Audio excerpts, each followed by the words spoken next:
He survived 3 harrowing tours overseas as a Marine sniper. He faced gunfire, ambushes, and sleepless nights in enemy territory.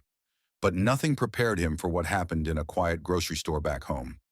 It was a Monday just after 4 p.m. when Darius Kendricks stepped into a Kroger on Franklin Road in Murfreesboro, Tennessee. All he wanted was almond milk and a carton of eggs. He had been home from Afghanistan for less than a week. His body still ached from sleeping on a stiff VA hospital mattress. Earbuds in, no music, just silence to block out the noise. He walked the aisles with a short grocery list on his phone. Then as he turned into aisle 6, shadows closed in from both sides. 6 officers, no warning, guns drawn.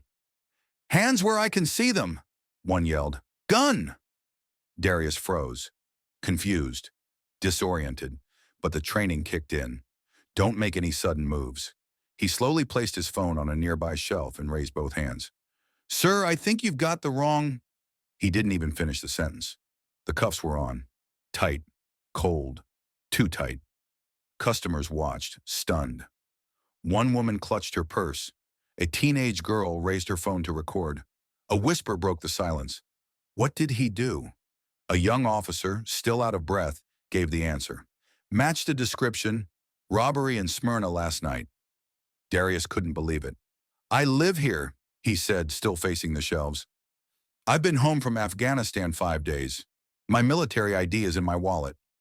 But no one checked.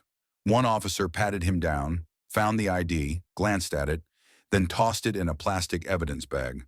The walk outside felt like miles. People stared. Some looked confused, others angry. No one spoke. As he was pushed into the back of a squad car, Darius caught his reflection in the side mirror. The fatigue was gone. What he saw was shame. The ride to the station was silent, until the officer beside him read his name tag. "Kendricks, huh?" He said nothing more. At the precinct, he was fingerprinted, searched, photographed. His phone was still in the shopping cart, his wallet bagged. The pressure of the cuffs had already turned his wrists red. He asked, "Can I call someone?" A sergeant behind the glass replied without looking up. "Once everything's confirmed." They placed him in a small cell, no bench, no window, just cinder block walls and the stench of mildew. For the first time in years, Darius felt truly powerless. He leaned back against the cold floor and closed his eyes. Memories of Hellman flooded in. The buzzing skies, the sniper nests, the long nights waiting for one perfect shot to protect a convoy. Out there was honor, purpose. Here he was just a suspect because someone thought he looked like trouble. He didn't sleep that night. Around 3 a.m., a guard passed by saying something through the bars. Darius didn't respond. He was thinking of his mother, Miss Florence. She didn't even know he was home yet. He planned to surprise her that weekend. She always told him, "Stand tall, baby. The truth walks, lies run." By sunrise, his wrists were bruised purple. The morning tray came, rubbery eggs and a slice of toast that looked stepped on. No water, no utensils. Hours passed. No call, no explanation. Eventually, they called him out. A bored-sounding officer escorted him to an interview room. Inside sat a grizzled detective with salt and pepper stubble. He looked like the kind of man who grew up before body cams and TikToks. "You a Marine?" the detective asked. "Still active. Just completed my 3rd tour." The man nodded. "Where?" "Hellman, Camp Dwyer. Before that, Sangin and Kajaki." "That's real," the detective muttered. He slid a grainy photo across the table. Someone caught mid-stride outside a liquor store. Hoodie up, dark jeans, facial hair.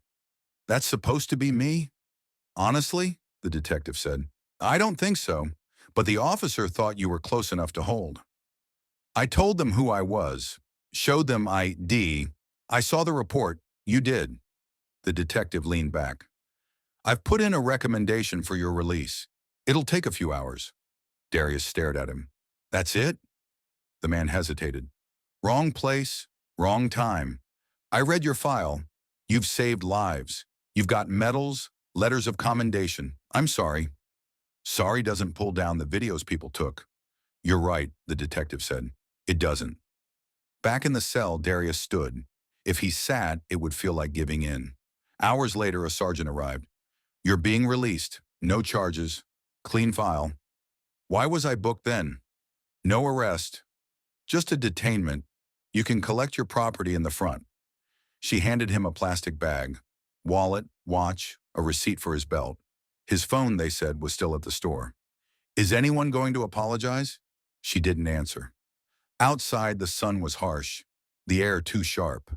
Everything felt unfamiliar. But someone was waiting. A young man in his 20s stood near the entrance, holding a phone. You dropped this, he said. I saw the video online. Figured they wouldn't let you keep it. I waited, just in case. Darius took the phone. No case, no scratches. Thanks. What's your name? Reggie. You film it? No, but I saw the one that girl posted. Said you were military. My uncle served too. Darius nodded. This one meant something. He walked away slowly. Every step burned, not from pain, but from how wrong everything felt.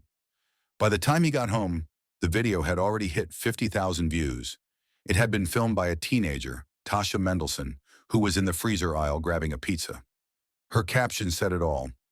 This man was arrested at Kroger for matching a description, after showing his military ID. What are we doing? Comments poured in. He stayed calm the whole time. That's a Marine. They didn't even check his ID? Somebody needs to fix this. It wasn't just outrage. It was recognition. People had seen this story before, but this time, it was someone who'd already carried more than his share. Someone who had given everything. And it wasn't over. At Camp Pendleton, Staff Sergeant Elijah Brookstone saw the video during lunch. He froze. That's Staff Sergeant Kendricks, he said. He trained me. Took a bullet and finished the mission. That man's a hero. He shared the video with his own message. It spread like wildfire. Tags went out to fellow Marines, veterans groups, and reporters.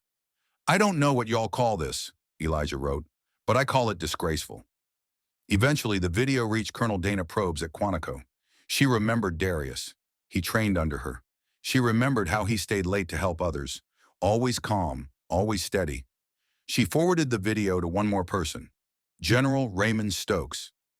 Stokes wasn't the kind of man who got involved in local arrests. He commanded operations for the Eastern Command. But he remembered Darius, a quiet young corporal at Ramadi, the one who volunteered for every night shift. Stokes had once signed off on Darius's Silver Star. He watched the video. Not once. 3 times. Then he stood, walked to the window of his Arlington office, and told his assistant, "Get me the judge's name. Find out where he's being held. Cancel everything on Friday." Back in Murfreesboro, Darius Kendricks had no idea what forces were already moving on his behalf. He was sitting on the edge of his bathtub, staring down at the bruises circling his wrists. They looked like rings, deep, red, and almost permanent. He pressed them lightly, winced. His phone buzzed again. Another message. Another link to that now viral video. He still hadn't watched it. Then a voicemail popped up. His mom. "Boy, what happened? I saw your face on that TikTok mess. You better call me. Don't make me fly out there. Lord, I will embarrass everybody if I have to." He almost laughed. Almost. But instead he just sat in the silence, finally pressing play. There it was. A surreal recording of himself being dragged from a grocery store. He heard his own voice, steady, calm, even though inside he'd been boiling with rage. He scrolled through the comments, mostly strangers expressing outrage. But one stopped him cold. "My brother served with him in 2017. This man doesn't deserve this. Fix it." He set the phone down. Whatever was happening, it was bigger now. He didn't know how far it would go, but he could feel it. Still, it would take more than viral views to undo the damage already done. Friday morning came, wrapped in a thin fog over the Rutherford County Courthouse, the kind that clings for a while before lifting into a strange, heavy stillness. Darius stepped out of a county transport van. He wore khaki slacks, a navy blue shirt, and county-issued slip-ons. The clothes had arrived at his door the day before, unrequested, folded neatly in a box. A note inside read, "You are not alone. We're watching. See you Friday." Veteran Outreach Program. The courtroom wasn't packed, but it wasn't empty either. A few retired locals sat in the back row scribbling in legal pads.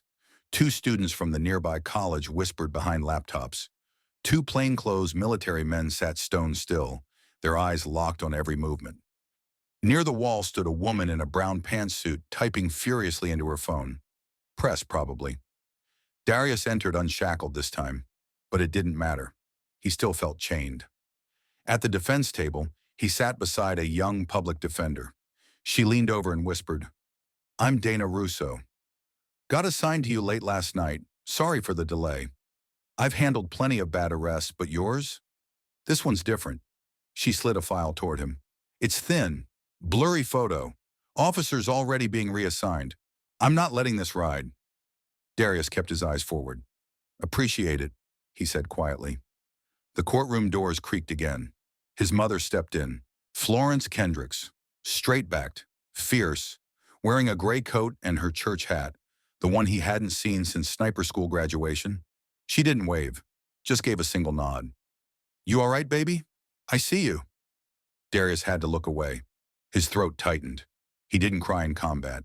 He wouldn't now. Judge Leo Callan finally entered. 63. White hair, sharp eyes. Known for moving fast and suffering no foolishness. He took his seat, scanned the file, and sighed. "State of Tennessee versus Darius Kendricks," he said, voice clipped. "Mr. Kendricks, it says here you were detained without a warrant, based on a description that's since been proven inaccurate. Is that correct?" "Yes, sir." "And the ID you presented at the time matched your name and military status?" "Yes, sir." The judge rubbed his temples. "Then why are we here?" Russo stood. "Your Honor, we're filing a motion to dismiss—" "There are no charges," Callan interrupted, raising his voice slightly. "Just a mess." A ripple of murmurs passed through the courtroom. Someone in the back muttered, "Good." Another whispered, "Damn right." Judge Callan lifted the gavel to bring it to a close. And then the courtroom doors opened again. A tall black man in full military dress uniform entered. 4 stars on his shoulders, rows of ribbons across his chest. His presence sliced through the room like a blade. He didn't look left or right.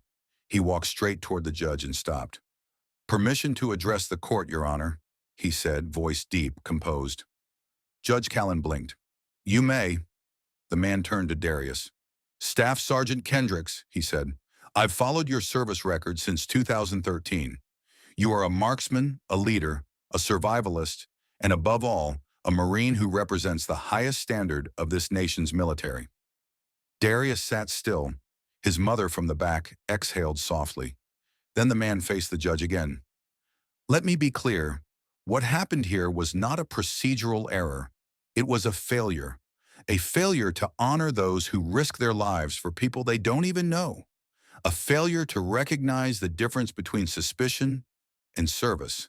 And a failure that embarrassed not just this courtroom, but my entire command." The room held its breath. Even the bailiff leaned forward. The man took one step toward Darius. "On behalf of every officer who ever gave you a command, I apologize. You did not deserve what happened, and I will personally ensure your name is cleared at every level."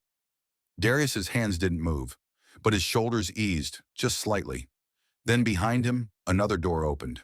A young woman entered. Camera in hand, press badge clipped to her sweater. Not a phone, a real camera. Behind her, a man followed with a boom mic slung over one shoulder. Judge Callan frowned. "Who let media in?" "They're cleared, Your Honor," the bailiff said. "Public access, veteran segment." The judge looked like he wanted to object, but by then, the camera was already rolling. The general didn't flinch. He turned back to the gallery. Now he spoke not to the judge, but to everyone in the room. "I've served for 38 years, he began. "I've seen Marines like Staff Sergeant Kendricks run through gunfire to carry men out of kill zones. I've signed death notices. I've stood at too many funerals. What I haven't done enough, until now, is speak up when those same men come home and get treated like they're disposable." He turned to the camera. "If this can happen to him, it can happen to any of us. And if you think wearing a uniform protects you once you're back on American soil, you haven't been paying attention." Silence.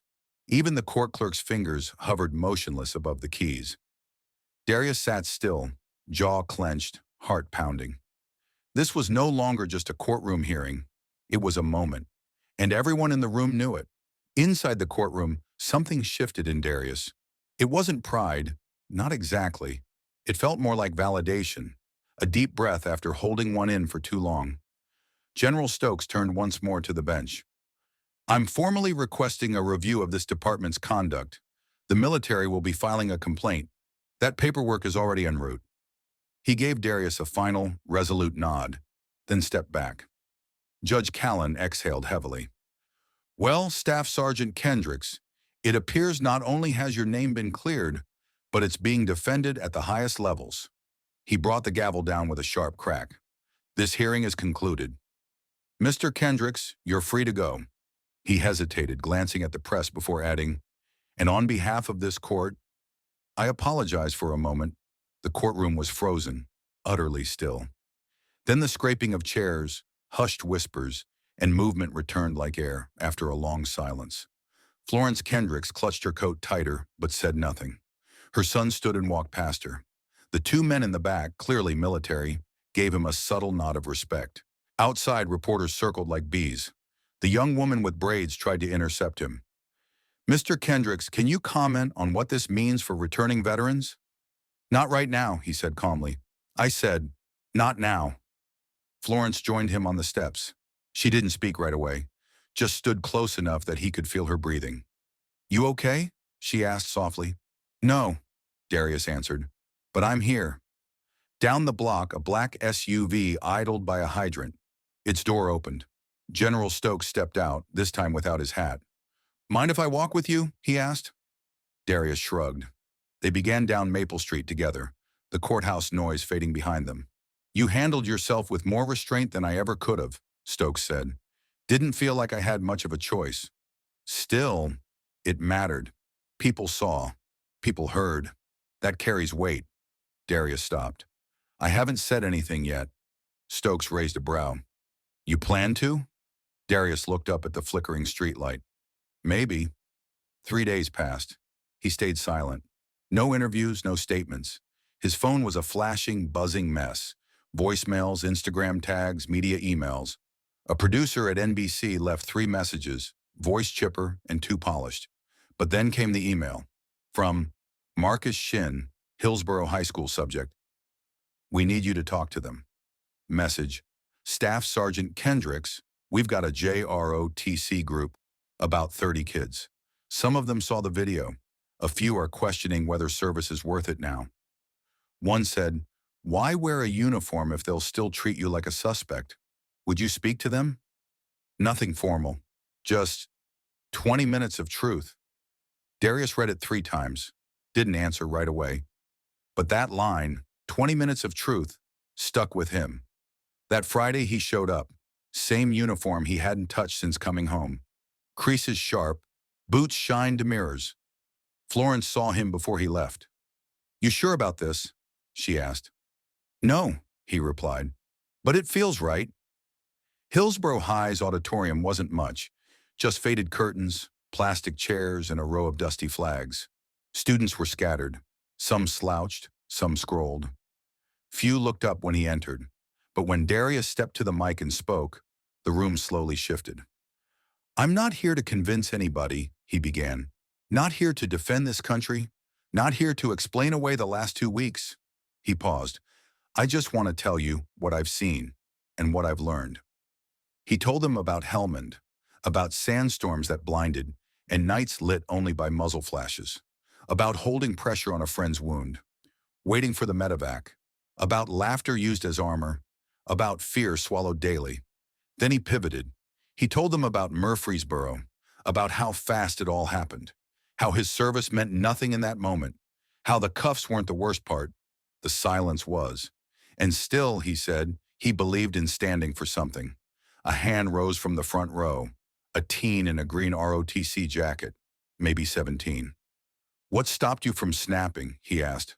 Like, going off? Darius let the silence stretch. I thought about it, he said plainly. But I wasn't just wearing my name that day. I was wearing yours. Every young brother trying to be seen, every sister ignored in a boardroom, every vet who came home and felt invisible. Another hand, a girl this time, hair tied back tight. Would you still serve? she asked. Knowing what happened? He waited. Yeah, he said. But I'd serve different. I wouldn't stay quiet when things felt wrong. Wouldn't swallow insults just to seem tough. I'd speak, like I'm doing now. The room went still, then slow applause, not loud, not forced, but real. When it was over, students came to him. One hugged him without asking. Another pressed a folded note into his hand. Thank you for saying what my dad never could. Outside, Mr. Shin waited. I don't know what you did in there, he said, but that room felt different when you finished. They just needed someone to be honest, Darius replied. And once you do that, people don't look away. By Monday, the story reached national news, but not the way headlines usually do. No sensational outrage, no shouting pundits. Just a quiet 3-minute clip on a PBS segment for veterans. Footage showed General Stokes addressing the court, Darius sitting silent, steady. Then it cut to Hillsborough High. That clip went viral. It wasn't the courtroom that changed things. It was that gym, those words, that stillness. Veterans across the country began chiming in. Some were furious, some deeply moved, some ashamed. He's calm. That's scarier than yelling. God help us if we need men like this and treat them like they're disposable. The pressure came fast. The Murfreesboro Police Department issued a hollow statement. We regret the incident. Internal review, no ill intent. No one bought it. The arresting officer, Brent Tully, just under 2 years on the force, was named. His file leaked. Prior complaints, one buried. Now he was on paid leave pending investigation. And Darius still didn't comment, still didn't post, still watching. He didn't have to say a word. Others spoke for him. Elijah Brookstone, a writer for Task and Purpose, published a column that started with, if you trained under Staff Sergeant Kendricks, you knew 3 things. He shot straighter, cared deeper, and demanded more from you than anyone else. The piece went viral. The city council held another emergency session, but this time it wasn't just noise. Outside the precinct, local residents, activists, veterans, strangers began to gather. Not in protest, but in vigil. Quiet, no signs, just candles.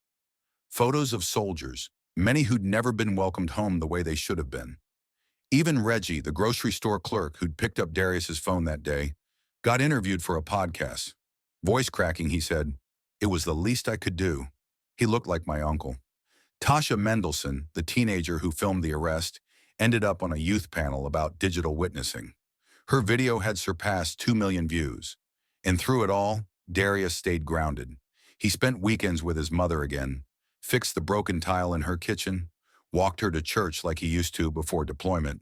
People in town stared sometimes. A few asked for selfies. One woman even left a pie on his doorstep with a note that simply read, Searfee.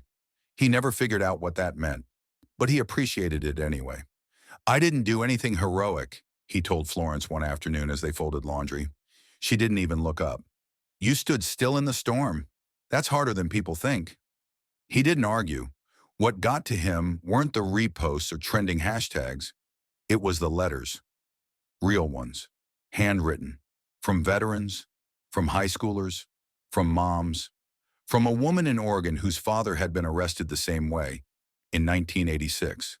From a boy in Arkansas who wrote, if men like you still serve, maybe I should too. Darius read everyone. Then one night, sitting at his kitchen table, coffee stains on the wood and envelopes in a pile, he picked up his phone, finally turned on the camera. His voice was calm. People keep asking what I want. Truth is, I didn't ask for any of this. But now that it's here, I hope we don't waste it. Next time someone's accused, I hope we slow down before we snap to judgment. I hope the uniform means something again, not just in theory, but in how we treat people.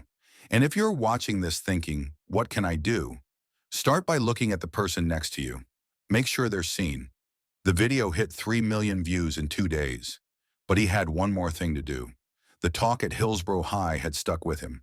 That one kid, the one in the green ROTC jacket, asking why he didn't snap.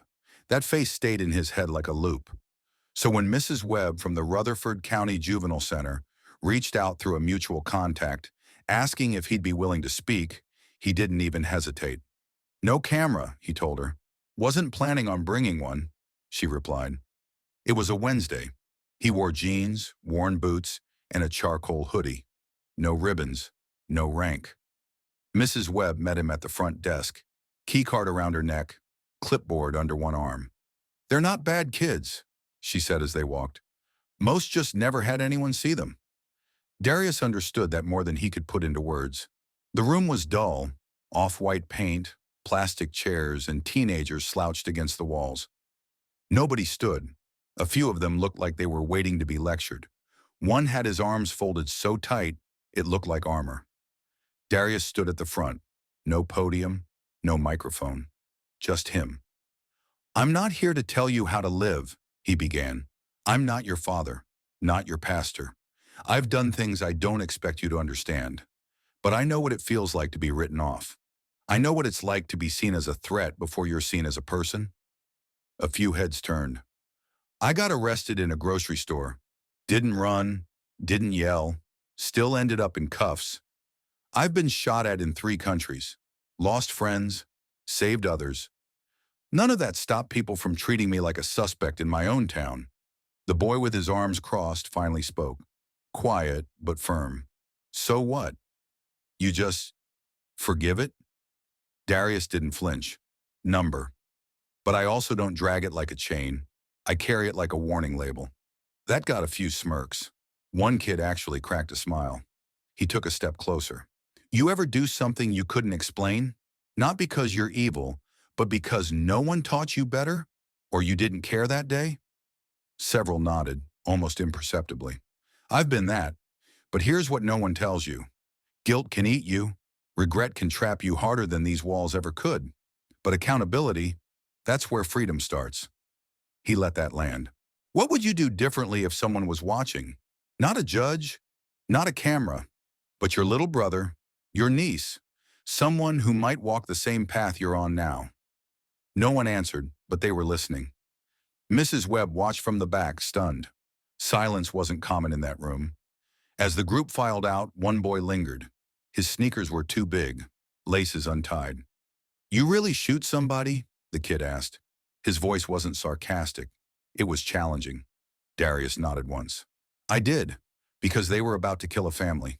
I didn't want to, but I had to.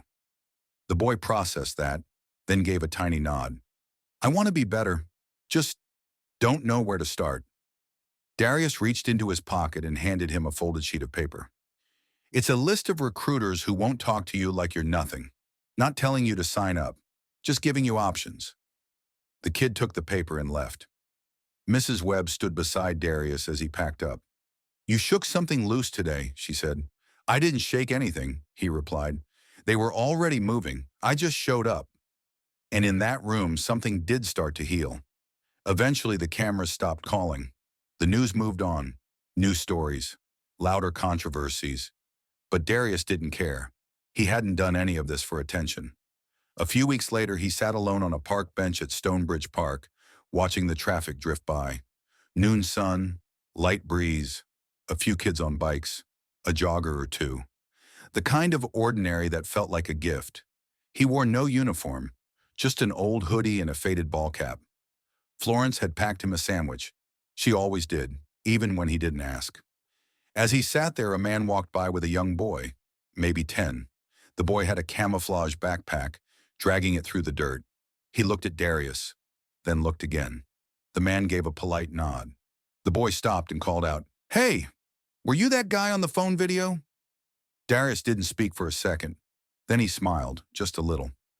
Yeah, that was me, Darius said. The kid's eyes lit up like he was staring at a real-life superhero. My teacher showed us the video, the boy said. You were real calm. I like that. Darius gave a small nod. Appreciate it. The boy kept walking, but turned back every few steps, still watching him. The father didn't speak, but gave Darius a nod that carried weight. Gratitude, respect, maybe even a hint of apology. It was the kind of look men exchange when words would only get in the way. When they disappeared down the trail, Darius pulled out a worn notepad from his jacket pocket. Not a phone, not a tablet, just the same beat-up notebook he'd carried since his second tour. He flipped to a page in the middle and wrote, It's not about what happens to you. It's what you do with it after. Later that week, he paid a visit to the old community center where he used to run youth drills before his last deployment. The place had thinned out, fewer kids, fewer programs, but the director was still there. Same coffee mug, same stubborn hope. "We've been trying to bring it back," she told him, "but the kids need someone they'll actually listen to. Someone who gets it." Darius didn't hesitate. "I'll volunteer. No pay, just time." The director blinked. "You sure?" He shrugged. "I got a few hours a week. Might as well use them for something that matters." He started with 2 boys, then 4, then a dozen. He didn't talk about combat. He talked about discipline, about how to read a room, about how to breathe through pressure, about how to stay grounded when everything's trying to pull you off center. The kind of things no one teaches in school, but everyone needs to survive. Word spread. The room filled week by week. People still whispered when he walked through the grocery store. Still pointed sometimes. But it wasn't scandal anymore. It was reverence. And even though it made him uncomfortable, Darius didn't shrink from it, because he knew what it meant for others to see him not as a threat or a mistake, but as a mirror, a guidepost, proof that calm isn't weakness, that restraint is a kind of power too. At home, Florence had quietly taped a photo to the refrigerator. It wasn't framed or fancy, just printed from an old article. It showed Darius standing next to General Stoke in that courtroom, shoulder to shoulder. She never mentioned it to guess. She didn't need to. It was for them, not the world, a quiet badge of what they'd both survived. One night after dinner, as they were clearing the table, Florence looked at him and asked, "You feel like yourself again?" Darius paused, thought about it, then shook his head. "No," he said. "I feel better." If you've made it this far, thank you for listening. Not all of us wear uniforms, but we all serve someone, a neighbor, a student, a friend, a stranger standing behind us in line. The story of Darius Kendricks isn't about war or injustice. It's about what happens when we finally start treating each other like we matter. If this story moved you, share it. Don't let it fade into silence. Someone out there needs to hear it.